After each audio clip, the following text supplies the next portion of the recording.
When you're one of the top teams in your league, it's easy to just rest and think, I got all the players I need to go for a championship. But when you have extra pieces available to make trades and make moves to make your team better, why would you rest? Find out now how you can make your team better and win a championship on the Dynasty Team Audit.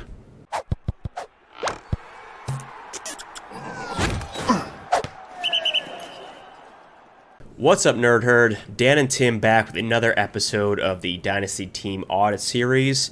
Today we have a very exciting team to talk about. Our very own Nerd Herd member, Chanhughes, sent us in a 12-team Superflex league where he's making a title push this year, and we think he's pretty close to it.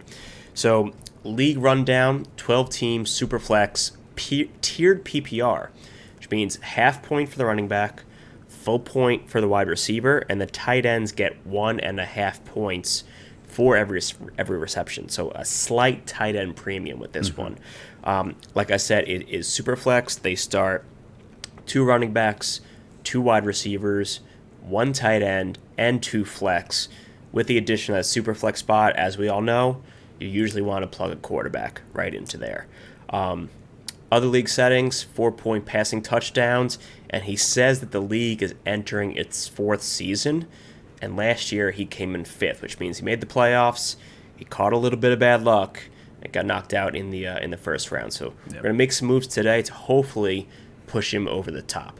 Let's take a look at his roster on our Dynasty GM 2.0 app, which is out now, and you can get it with a Nerd Herd membership. It's probably the best part of the membership right now is having access to the app with all these leagues, all the trade calculations, all the rankings. You definitely want to get this one. So we are the number 1 ranked team here, which Commissioner Hughes. We have a quarterback room of Justin Herbert, Lamar Jackson, and Aaron Rodgers. So 3 very good starters, which is a good start for any Superflex squad.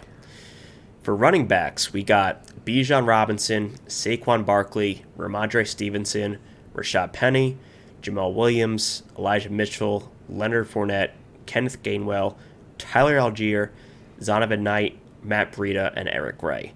Before we go deeper, any quick thoughts, Tim, on the running back room and your assessment of it? Yeah, absolutely. I mean, I think when you look at the quarterbacks and the running backs, we see that these are really good rooms. And we saw, or we heard that this Commissioner Hughes finished in 5th last year, but you can see where that bad luck could have happened last year. I mean, Aaron Rodgers had a down year. Lamar Jackson was injured for part of the year. Bijan is obviously a rookie coming in, so he wasn't part of this team. Saquon had some up and down points, but then was pretty good near the end of the year. But overall, when I'm looking at it, I think there's a really solid core here in this running back room. But I think the biggest thing is the news very recently that Ezekiel Elliott signed with the New England Patriots, which puts a little bit of a damper on the Ramondre Stevenson stock, knowing that Zeke might be the guy that's taking a lot of the goal line carries. So Ramondre Stevenson is a guy that gets a lot of pass catches, but in a league like this where it's half point for the running back, full point for the receiver, 1.5 for the tight end, those pass catches aren't going to come into as big of a play. So the Ramondre stock kind of goes down a little bit here, I think. Yeah, definitely some nice pieces for like week-to-week plugins, but would love to add another stable piece to this core. Absolutely. But let's go on to the wide receivers and see how we're looking with that. We have a duo of CeeDee Lamb and Garrett Wilson at the top, 2 amazing, great, young, top 12 Dynasty wide receivers. You got Jahan Dotson, Mike Williams, Josh Downs, Xavier Hutchinson, Jacoby Myers, Trey Palmer, Corey Davis, and Braxton Berrios. I think this wide receiver room is good. I would love to see a little bit more depth, but Mike Williams, I think, is set up for a big year this year with Kellen Moore coming into Los Angeles as the new offensive coordinator for the Chargers. I think we're going to see a very up-tempo, deep passing attack, which is going to play into Mike Williams' strengths completely. Jahan Dotson is getting a huge upgrade in Washington with Eric Bieniemy coming in as the offensive coordinator to hopefully work with Sam Howell and get him back to that form that we saw him at North Carolina, where he was in talk for the Heisman one season. So definitely a room that I would like to add a piece or two here too, like a veteran piece, but definitely very good, solid core to start off. Yeah, I know our boy Peter at Dynasty Nerds would tell us that Jahan Dotson's plenty for being your wide receiver 3, but when you're competing for a championship and you have the opportunity to go hang a banner, finding that third piece that can get you just a little bit better and a little bit over the top is always good to do. So I don't hate this room at all, but you can see even the guys that are in bold on our Dynasty Nerds GM 2.0, those are the guys that are currently set in the starting lineup for the team.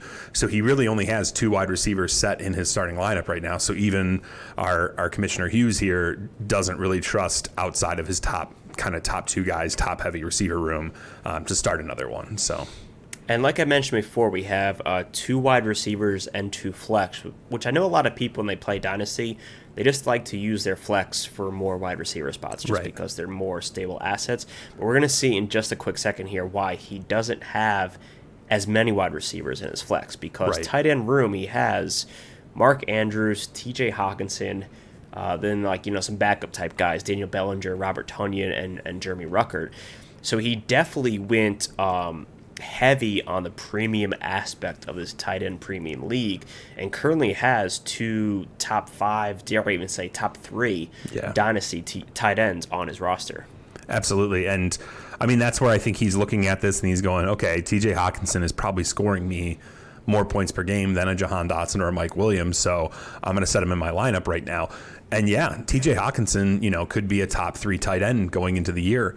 But this is kind of where you have to start making those decisions. Is starting 2 tight ends actually better than, having 3 receivers? Because a guy who's, the 3rd best tight end in the league is actually scoring kind of the equivalent of about the 8th, 9th, 10th best wide receiver in the league in points per game per week. So if you have that flex available for any position in the current roster that's here, it makes sense that Hawkinson would be in. But if we have an opportunity to improve in the running back room or the receiver room, could be a good chance to get somebody in and have Hawkinson, in the bench for bye weeks or for if something happened to Andrews.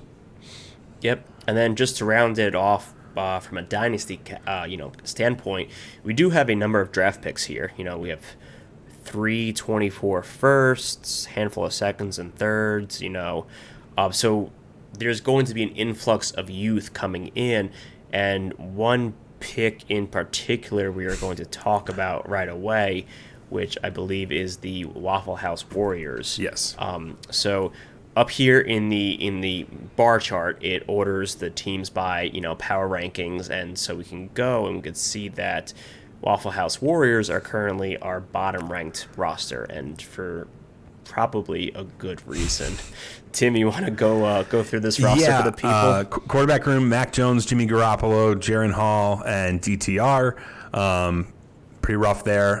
Running backs, I guess he's going to start 2 Dolphins, Raheem Mostert and Jeff Wilson, with Isaiah Spiller and Justice Hill behind on the bench. The receivers, a young room: Zay Flowers, Jonathan Mingo, Jaden Reed, Van Jefferson, Robert Woods, Wendell Robinson, Isaiah Hodgins, Nick Westbrook-Ikhine. We can keep going here. I mean, we're kind of in the just a guy zone here. Tight ends, we're looking at Luke Musgrave, Hunter Henry, Alberto, Taysom Hill, Foster Moreau. Rob Gronkowski still owned, Will Dissly, and Mo Alley Cox. And you'll see when you get to the draft picks that our Commissioner Hughes first-round pick in 2025 is under the Waffle House team. But there probably was a swap that involved that 24 first from Waffle House Warriors, that the Commissioner Hughes 25 first went back to him. So whatever the deal was, I'm struggling to kind of figure out where the pick was acquired for Commissioner Hughes, because the roster is not that great. So it looks like, whatever the deal was, maybe the Waffle House Warriors were feeling better about themselves, first year in the league, second year in the league. But now things are looking kind of bad. So that's a really valuable pick. I mean, we've talked kind of in a lot of our audits here, the top 3 picks next year. Right now, we're looking at Caleb Williams, Drake May, Marvin Harrison Jr., not particularly in that order necessarily, but those 3 prospects are looking like 2 quarterbacks and a generational type wide receiver. So if you're in the top 3, that's going to be awesome. And even if you have a great team like Commissioner Hughes does here, you want that pick. You want to be able to bring that young influx of talent in. So that pick, I think, we're not going to be talking about moving at all. But the other two, because there's still two more first-round picks, are definitely ones that we could try to use to just get us that extra edge to get over the top and win a championship this year, still be competitive in 2024, plus that awesome pick that you have from Waffle House Warriors. Now, what if that pick was for Rob Gronkowski, and that's the reason he's not dropping him out of spite? Maybe that is, and it's great. It's great spite wasting a roster spot, wasting a roster spot on your own team. All right, so now let's talk about how, like we said, we came in 5th place last year, but we want to push this team over the top and win a title. So, like we said, there's a strong foundation all across the roster, and we just want to add some key veteran pieces that will give us the uptick in points to put us over the top and beat the other 11 teams in this league. Well, probably the other 9 teams in this league. 2 of them we don't have to worry too much about in 2023. Sure. So from my browsing the league, I stumbled upon this team over here, DP Time. And he has a very interesting roster. Based on his power rankings and how it looks, I can't tell if he is in contender mode or rebuilder mode. He might actually just be undecided, which is probably the worst place to be when it comes to Dynasty. So this is where communication with your league mates is key. Just reach out. What are you looking to do? Let's make a deal that's beneficial for both of us. Because if I was looking at this roster, if I was taking it over as an orphan, my first thought is it's time to blow this thing up. It's time to sell pieces while I still can, and it's time to get a little bit younger. Yeah. So, like I said, we could add running backs. We could add wide receivers. On this roster, if you look at the running back room, you got Josh Jacobs is the king of this room, and then you kind of have every third string running back in the league on this one roster. So, my man is definitely playing the injury lottery ticket game to the extremes, but double injury. But that could be it could be a good indicator that he is starting a rebuild mode, and his plan is to maybe flip these guys in season when injuries pop up for 2nd or 3rd round picks. But I think we should buy the dip on Josh Jacobs right now and add him to a running back room, which would give us Bijan Robinson, Saquon Barkley, and then Josh Jacobs as your week-to-week starters. And now Ramondre Stevenson and your Jamal Williams and those guys, they're either flex plays or they're bye-week fillers or they're there for injuries. So now if Bill Belichick decides to play, swap the running back for the first 4 weeks of the season, you're not sitting there pulling your hair out. You're saying, all right, I'll wait till there's a difference in the situation and then I can play Ramondre. But for now, I have Jacobs, and I have Bijan, and I have Saquon, and I'm good to go. I don't need to worry about Bill Belichick ruining my championship run at all. Yeah, no, absolutely. And I mean, when we're talking about buying that dip, I just bought Josh Jacobs this past week. The talk of, is he going to be in camp? Is he going to be in the preseason games? When is he going to return? I think it's getting to this point now, still in my perspective, I think it's just a situation of Josh Jacobs is on a contract he doesn't want to be on, and he doesn't want to get injured while he's on that contract. Why is a running back, and we've had tons of talk this whole offseason about running backs and how running backs aren't getting paid fairly compared to other positions in the league, that they're the only position that's actually gone down in money over the last 5 years for the average contract of the top 10 players. So why would Josh Jacobs want to be in camp, practices, preseason games where he could possibly get injured and ruin what his next contract could be? I think he's going to wait it out until he gets near week 1. He's going to come in for a few practices and he'll be ready to go to start the year. So I'm buying the dip on a guy who's, remember, 25 years old still. I know it feels like Josh Jacobs has been in the league for forever. He's 25 still. So he finished 3rd last year amongst running backs behind 28-year-old Austin Eckler, 27-year-old Christian McCaffrey. So he's in the Eckler-McCaffrey scale of scoring, and he's 2 to 3 years younger than either of those players. So if you can be buying him right now for a first-round pick, which is I've seen done in a few places, some of the Jacobs owners are starting to really panic, and they're just going, I got to get out of this and get whatever I can for him. So if that's a possibility for you, you should be jumping all over that. Yes, definitely.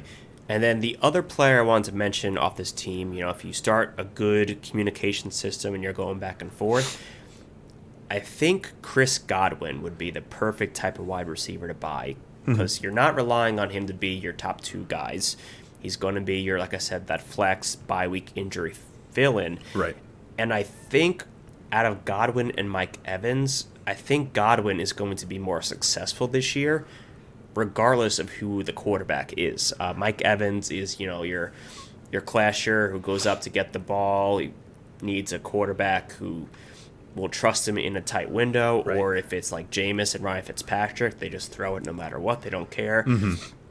And being a Cleveland Browns fan and watching Baker Mayfield for 4 years, that is not the type of wide receiver that he's going to mesh with. He's going to mesh with the wide receiver that is going to be there in the window, and he's open, and he has separation. He has to see it and then throw it. Yeah. And Godwin is going to fit into that role perfectly in this offense. Absolutely. I think the biggest thing for Godwin is his yards per reception and yards per target need to go up a little bit from where they were last year. The Bucs had a lot of problems on their offensive line, and Brady was having to get rid of the ball quick. So you got to hope that that goes up because Godwin was 6th in the league in receptions last year. So out of all wide receivers, he had 104 receptions, 6th in the league, and he played 1 to 2 less games than everybody that's around him. He finished 2 receptions behind Amon-Ra St. Brown and played 1 less game than him. So he could easily have been. He had 104 receptions to CeeDee Lamb's 107 receptions in 17 games. So if he had played 2 more games, he probably would have been in the top 5, top 4 of the league in receptions. So he's constantly getting targeted. He's constantly getting catches. So he's kind of one of those reliable guys that's going to, at the very least, be a really, really good wide receiver 3 on this current roster, because you're not looking for a guy. You can look for a guy, but you don't have to find a guy that's a top 3, top 5 wide receiver in the league. If you can find a guy that's just going to be consistently putting up that 12-point week out of the wide receiver 3 slot, you're in a great position. Yeah, 100%. All right, do you want to jump into the trade calculator and see if we can make something work? Let's do it. Why not? All right, so go down here to trades. We will not. This is one of the greatest features that is on your GM 2.0. That the app here is. It loads up the entire league into the app. And so you can quickly go from team to team, get the values of the players, and start building out your trades instead of having to kind of piece the point totals together or go to a different site and having to type in everybody. They're just laid out right there for you of everybody in your league. So being able to just load up DP time on here and go, okay, let's work a deal here. Yep. So we got Josh Jacobs here. We got Chris Godwin. And then we started talking about what pieces we want to plug into this trade to make it work. Like we mentioned, we want to talk about the firsts. Now, unfortunately, it doesn't specify which first this is coming from, but let's just say we're not going to trade that one first that we have projected to be very, very high. So we can just slap on 2 of these random firsts. And then I think another thing we talked about was that we have a big strength at the tight end position and the possibility of moving one of those 2 guys in this package, to you might not necessarily be adding like value to your team as far as like your GM 2.0 power ranking. Your number might actually go down, but what you're doing is you're spreading that value over multiple other positions, and you don't have your eggs in one basket, per se. Right. The other thing to note too is the current rankings that are on here, the 2024 first, they're all 912 points in value. Guys are gonna really value those picks a lot differently. If they're rebuilding, they're gonna see a lot more value in that first than somebody that's currently contending. So the value of 912, it's not far off from what Sky Moore is over on this other team at 870. So don't necessarily look at the exact numbers of what those picks are worth, but it gives you at least a ballpark of where we're looking. Yeah, exactly. So me personally, I see that we have the Lamar Jackson, Mark Andrews stack. Yep. So I'm choosing between Andrews and Hawkinson. You want to keep that stack alive. Yes, absolutely. When you get into fantasy playoffs, it's a real spike week type of setting. You really need to have players go off to get you over the hump. I remember the one year I won a title and I had Diggs and Allen, and there was at least 2 or 3 times in the playoffs that they combined for 70 points. There was one Monday Night Football game where I remember I started down 85 points, and my buddy's trash talking with text saying, I got this, and they put up 87, and I didn't hear from him the rest of the night. So. Absolutely, yeah. Don't ever underestimate the stack, because maybe all year it feels like you're not seeing it, but when you get in the playoffs, all it takes is that one big game. I won a championship the one year with Burrow and Jamar Chase because they combined for 87 points that week. So that is the difference making players that can be on a team. Exactly. So in the calculator, this trade says we're about 1,300 to 1,400 points off. Yep. But this is why it's important that you start lines of communication and talk to your league mates and see, what do you want? What helps you? Maybe like Josh Downs here, for example. Yep. Maybe he is really high on Josh Downs, but more so that adds youth to his team and directs it more towards the rebuild, which might be where he wants to go. And you know what? Even if Josh Downs breaks out and turns out to be a top 12 dynasty wide receiver, if you won a championship because of this trade, it's truly a win-win. Right. The rebuilding team is getting a great young asset, and then you're getting that title, that championship, which is not easy to come by. It's like a once in a blue moon type of thing, even for the most powerful super teams out there. Right, absolutely. And of the 2 picks that we're giving him, one of them is our own. So if we're making this kind of super team on our team, you have to remember that first round pick is likely going to be at the worst probably 10. I mean, if you're getting the bye week because you're having a good year and you lose right away, you're still going to be the 10th pick in the draft. So remember that when you're moving this 24 first, it feels like, oh man, I'm giving up 2 24 firsts in this, but one of them is borderline second round. And when you get outside of the top 6 or 7 picks, it starts to become a little more of a crapshoot. If you remember the 2023 draft, Dan and I have been, ad nauseum with that draft, talking about once you get outside about the 6th pick, it starts getting a lot harder to figure out what exactly you could do, because the guy at 7 could end up being not nearly as good as the guy at 14. So I wouldn't be killing yourself over the late 24 first that is your own first here. Yeah. Never risk not winning a title because you're too stingy on one trade, and you get to the end of the season and you were like, oh, I wish I had one more running back depth piece. I wish I had one more wide receiver, because it's easy to say now in August, during, preseason. Yep. But injuries happen so fast and furious once actual football starts, and you're going to be saying to yourself, I wish I had more, I wish I had more, I wish I had more. And those draft picks aren't going to help you this year. They can't add any points to your team. Exactly. You can only trade them or use them, but that's after the season's over. So yeah, when you get to the end of the season and you miss winning a title by a couple points that could have been another player, and you have the 11th pick. Well, that 11th pick this past year would have been guys like Devon Achane, Kendre Miller, kind of in that area.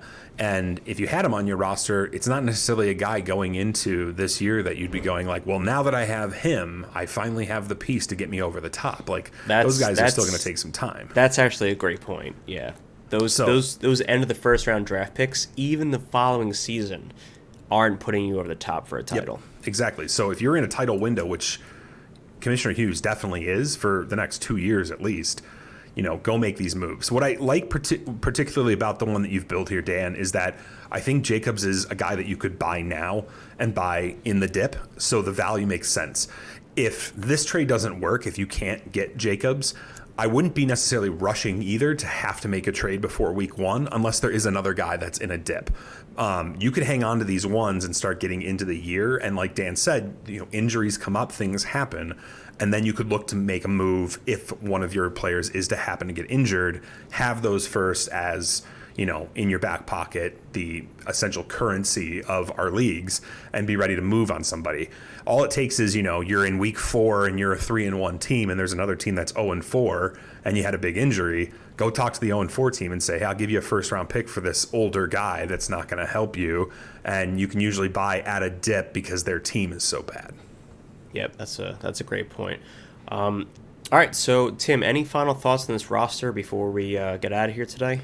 No, I would just say that I love the idea of having the 2 really good tight ends, but when you look at the tight ends, I think starting 2 of them is kind of a situation that you aren't really great at the other areas of running back and receiver. You're good, but you're not, unbelievable, where you have 3 running backs or 3 receivers in. And I think overall you can find more consistent value in a running back or a wide receiver in that flex spot than you can in the tight end. So I wouldn't be freaked out about, losing that extra half point tight end premium. I think a lot of people get it in their heads when they start seeing, I get an extra half point for every one of those tight end catches. Well, that's because tight ends aren't catching the ball as much as these receivers. So don't be afraid to move on from a guy just because it's a premium. The premium isn't a full point or anything. So this is, sorry about that. This is the exact kind of guy that you're going to want to look at moving, because Hawkinson had a really big year last year, but they brought in Jordan Addison. There's other competition there. So you could probably get really good value, and you might actually be selling at kind of a height right now with him. Yep. All right, well, hopefully we gave the recipe for success to bring a title to this team in 2023. And if you want to be featured on this series and get yourself some help to get a title, get yourself some help with rebuilding or getting out of the middle, all you got to do is join the Nerd Herd. And the best thing is we have a great promotion going on right now with our friends over there at Underdog Fantasy. Use the promo code NERDS when you sign up for Underdog, and they will instantly match your deposit up to $100. It'll get you access to our Nerd Herd Discord server, where you can fill out the survey and submit an application to be featured on a future episode of the Dynasty Team Audit Series. Thank you again for checking us out today. This is Dan and Tim. Hope you enjoy your football. Take it easy, everybody.